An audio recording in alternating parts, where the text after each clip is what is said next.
What's going on, guys? Jesse Thornock here, Freedom Property Investments. I want to talk about exit strategy a little bit on these mobile homes. So there's a couple of different exit strategies. There's traditional exit strategies that you use in most real estate. You can employ most of those in mobile homes. Not all of them, but there's a couple of different strategies. So you're gonna have your first strategy, which is to sell the home for cash, which is excellent because you get all your money back. You get your, what you put into the house plus your profit. You get to, go shopping or whatever you want to do with it. Put it back into your business is what you should do. That's what I do. But you do whatever you want with it. So that's one method. You sell, you get your cash, and you get out of the house and you're done. Downfall of that is that you do get all your money back plus you get your profit, which you do too much of that and you're going to end up paying a lot of tax at the end of the year.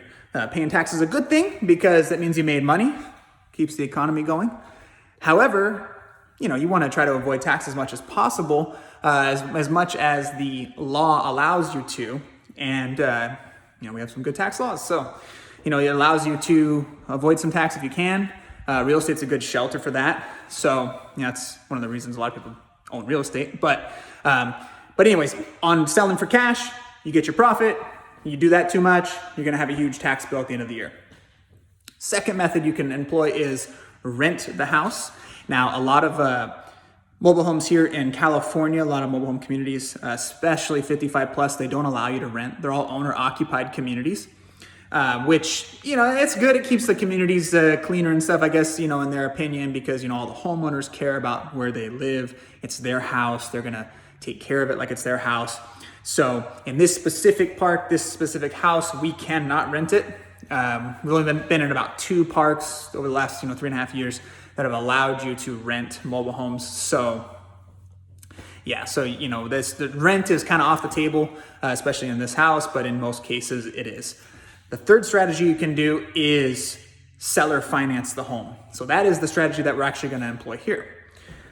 Seller finance is excellent. It's an excellent way to create cash flow for yourself. You end up making more money because you charge interest on the loan and you control the property. So, if they default, you get to take the house back. It's actually in this exact house, that's the case. We sold it, got about a year's worth of mortgage payments, which, because it's amortized, it's all, most of it was interest. So it doesn't really matter because we didn't call the note due or anything. But we ended up repossessing this house. It's a repossession in California because it's personal property. Repossessed the house and did the rehab again, and we are now selling it. So before we didn't really do that large of a rehab, so we weren't in it too much. It was more of they wanted to buy it as is and they needed the financing, so we went ahead and did that route. This case, we wanted to just go ahead and do the rehab, and we did it. It turned out excellent. But anyways, so we got the house back. And now we're going to do the same thing. We're going to seller finance this house. The buyers, they want to come in with about $27,000. They want to come in with $27,000 as a down payment, which worked out excellent for us because we have about that much into this house with the rehab and the holding costs and all that. So we're pretty much going to get paid back, which is excellent. The beauty of it though is so we get all of our money back, but we don't get any of the profit. So all the profit is going to be spread out over the next 5 years. So we're executing a 5-year loan, $15,000 loan. So that's going to be all our profit, but we're going to get it over the next 5 years. We're going to charge interest on the $15,000, which is going to add up to about another $5,000. So we're going to make $20,000 profit now on this house instead of $15,000 profit.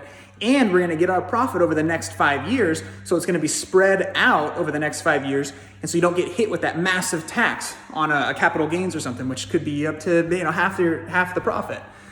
So we're gonna end up paying tax on it. As the company grows and your tax liability goes up, then it's just income. But the interest is taxed differently, which is good. So that helps you out a little bit. Plus you're getting more money. So you end up pocketing a lot more because of the interest and the principal, and you're getting it over the 5-year period. So that's what we're gonna do here. That's the best strategy for this house right now because it's gonna create cash flow for us, another $313 a month. And you don't know in 2 years, and you go and buy a car, that $313 is really nice because it's just going to start paying off your car.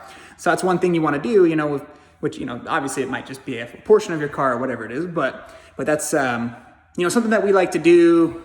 I guess I haven't really talked about this too much, but that's one of the things we like to do is you like to buy assets and then have your assets pay for your stupid stuff, like your cars and, you know, everything else that you want to buy that doesn't make you money, unless you drive for Uber. But, you know, most of them are just appreciating assets. So you buy assets like this house, $15,000 profit turns into $20,000. That $20,000 pays off your car, and then you kind of get a free car.